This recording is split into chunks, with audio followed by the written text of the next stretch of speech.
سورہ مائدہ کی پہلی آیت ارشاد فرمایا یا ایھا آمنو اوفوا بالعقود،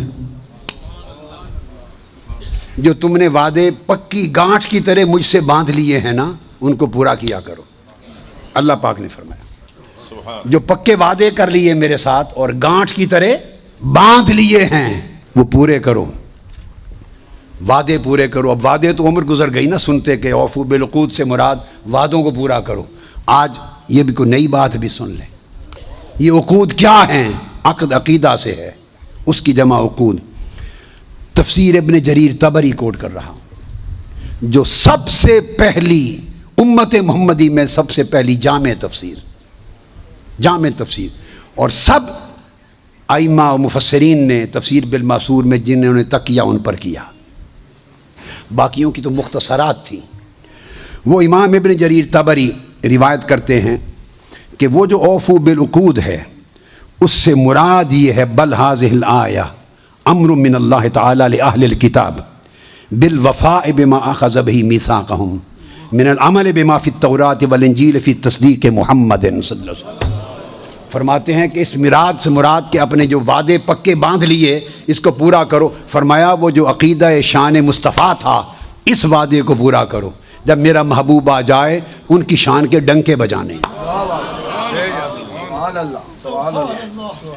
یہی اکرمہ نے بیان کیا، یہی سعید بن جبیر نے بیان کیا، یہی السدی الکبیر نے بیان کیا، یہی حضرت مجاہد تابعی نے بیان کیا، یہی عبداللہ ابن عباس نے بیان کیا، ابن جریر یہی ابن جریج نے بیان کیا اور کہا کہ اللہ پاک نے التی عہدتھا علیکم فی شان محمد صلی اللہ علیہ وسلم، جو میں نے شان مصطفیٰ کے چرچے کرنے کا تم سے وعدہ لیا اس کو پورا کرنا۔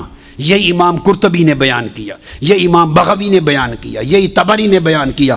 آپ کتب تفسیروں کی اٹھا کے مطالعہ کریں تو پتہ چلے کہ عقیدہ کون سا ہے جو 1400 سال میں بیان ہوا ہے۔ یہ کسی نے آج کے دور میں نہیں گھڑ لیا۔ تو عقیدہ اور عقد جو ہے وہ اللہ نے تو پہلے سے وعدہ لے لیا تھا، پہلے سے وعدہ لے لیا تھا کہ تاجدار کائنات صلی اللہ علیہ وسلم پر ایمان بھی لانا اور ان کی شان کے ڈنکے بھی بجانا۔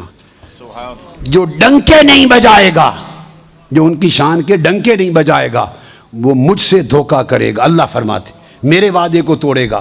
تو گویا عقیدہ مقام مصطفیٰ کا آج اہل سنت کا نہیں، یہ عقیدہ جمیع انبیاء اور ان کی امم کا تھا،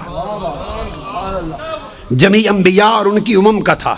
اب آپ کے ذہن میں سوال آ سکتا ہے کہ قرآن مجید نے جو بات کی کہ ڈنکے بجانا اور ان کو بیان کیا گیا، کیا اس کا ثبوت آج بھی ملتا ہے بائبل میں؟ تو یہ آج کی بائبل کوٹ کر رہا ہوں کہ کیا ڈنکے بجانے ہیں۔ تو یہ میرے ہاتھ میں ہولی بائبل ہے اور اس کے اندر گوسپل ہے، انجیل مارک کی بائبل۔ اس میں پہلے تو حضرت یحییٰ علیہ السلام کہتے ہیں، وہ فرماتے ہیں جان announced someone is coming soon who is greater than me and so much greater that I am not even worthy to stoop down like a slave and untie the straps of his sandals۔ فرماتے ہیں کہ کوئی آنے والا آ رہا ہے اور ان کی شان اتنی بلند ہے کہ میں ان کا غلام بننے کے بھی قابل نہیں اور ان کے جوتوں کے تسمے کھولنے کا بھی قابل نہیں، ان کے جوڑوں نالین کے تسمے کھولنے کے بھی قابل نہیں۔ یہ مارک اور اس کی جو ورس ہے وہ نمبر 3 ہے، ورس نمبر 1:7۔ اچھا پھر وہ بیان کرتے ہیں but someone is coming soon who is greater than I am, so much greater than I am not even worthy to be a slave and untie the straps of his sandal۔ یہ Luke اس کا حوالہ آیت ان کی 3 اور 3 کے بعد اس کا number 15۔ اسی طرح یہ بیان ہو رہا ہے اور پھر وہ بیان کرتے ہیں you also must be ready۔ پھر سیدنا عیسیٰ علیہ السلام بیان کرتے ہیں، یہ بائبل ہے یاد رکھ لیں، اور گوسپل اس کو ریڈ اینڈ بلیک کہتے ہیں۔ جو عیسیٰ علیہ السلام کے کلمات ہیں ان کے کلمات سرخ انک میں لکھے گئے، جو ان کے کلمات جو بقایا ہیں وہ بلیک میں ہیں۔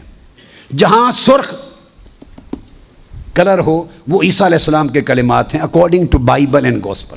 اچھا، گوسپل میں عیسیٰ علیہ السلام فرماتے ہیں اب یہ جو وعدے لیے گئے تھے لَتُبَيِّنُنَّهُ، اب وہ وعدے قرآن سے سن چکے، اب آج کی بائبل بیان کر رہی ہے، کہتے you also must be ready all the time for the son of man will come when least expected. اب بعض لوگ مراد لیتے ہیں چونکہ وہ احباب کے سے مراد عیسیٰ علیہ السلام ہیں، تو عیسیٰ علیہ السلام کو وہ سن آف مین نہیں مانتے، ان کو تو سن آف گاڈ مانتے ہیں۔ اگر وہ سن آف مین مان لیں تو سارا عقیدہ ہی ختم ہو گیا نا ان کا۔ وہ حضرت عیسیٰ علیہ السلام کو، یسوع مسیح کو سن آف مین نہیں مانتے، ان کو سن آف گاڈ، پوری گوسپل میں ہر جگہ ان کا ذکر سن آف گاڈ کا آتا ہے۔ اب عیسیٰ علیہ السلام خود فرما رہے ہیں، فرمایا for the son of man will come when least expected, تیار رہو خدا کا بندہ آ رہا ہے۔ یہ عیسیٰ علیہ السلام فرما رہے ہیں coming of son of man, اس کا ٹائٹل یہ ہے coming of son of main.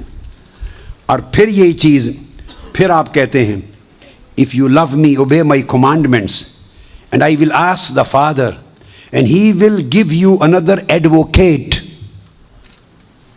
who will never leave you۔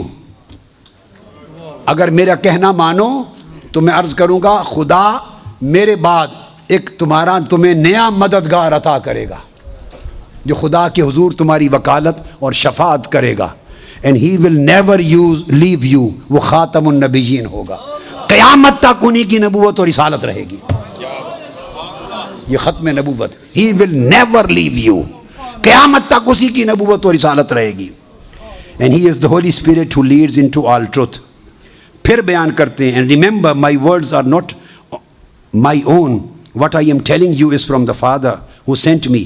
I am telling you these things now while I am still with you, but when the Father sends the advocate، میرے بعد جب اس نئے تمہاری وکالت و شفاعت کرنے والے کو بھیجے گا، as my representative that is the Holy Spirit، he will teach you everything and will remind you of everything I have told you، مصدقا لما بین یدی، جو کچھ ہم پہلے بیان کر گئے وہ ان کی تصدیق کر دیں گے۔ اب یہ جو بات ہے یہ ہے، ایک بائبل کے الفاظ مختلف ہوتے ہیں، یہاں ایڈوکیٹ کا لفظ آیا، یہ بائبل بڑی معروف ہے اسٹینڈرڈ جو جیمز ورشن ہے، کنگ جیمز ورشن، اس میں جو لفظ آیا ہے وَيَضَعُ عَنْهُمْ إِصْرَهُمْ وَالْأَغْلَالَ الَّتِي كَانَتْ عَلَيْهِمْ، جو تمہیں نجات دے دے گا، تمہاری مدد کرے گا۔ اس کے اندر وہ بیان کرتے ہیں کہ وہ there cometh and mightier than I after me the latchet of whose shoes I am not worthy to stoop down and untie۔ آگے کہتے ہیں کہ وہ جو آئیں گے وہ کمفرٹر ہوں گے، جو بوجھ تم پر لدے ہوئے ہوں گے ان بوجھوں کو اتار دے گا۔ یہ جان ورس 14 چیپٹر اور ورس 9 اس میں کہتے ہیں these things have I spoken unto you being yet present with you but the comforter، تمہارے بوجھ اتارنے والا، تمہاری زنجیروں کو توڑنے والا، تمہیں آزادی دلانے والا، رحمت کرنے والا، comforter which is the Holy Ghost whom the Father will send in my name he shall teach you all things and bring all things to your remembrance whatsoever I have said to you۔ ان کو آقا علیہ السلام کو world comforter use کیا ہے، یہ جو یَضَعُ عَنْهُمْ إِصْرَهُمْ وَالْأَغْلَالَ الَّتِي كَانَتْ عَلَيْهِمْ، اس معنی سے تو گویا پہلے انبیاء میں بھی یہی صورت تھی کہ عقیدہ آقا علیہ الصلوۃ والسلام پر ایمان رکھنے اور حضور کے ڈنکے بجانے کا تھا۔ اب جو بات کہنا چاہتا ہوں وہ یہ کہ جب آقا نہیں تشریف لائے تھے، پہلی امتوں کا بھی مومن ہونا اس کی شرط تھی کہ مصطفیٰ کے ڈنکے بجاؤ، مصطفیٰ پر ایمان لاؤ، مصطفیٰ کی غلامی کا پٹا گلے میں ڈالو، مصطفیٰ کی عظمت کی معرفت رکھو۔ جب آقا کی آمد سے پہلے بھی معیار ایمان اور معیار عقیدہ مقام مصطفیٰ تھا اور شان مصطفیٰ تھی، سو یہی عقیدہ قیامت تک ہے۔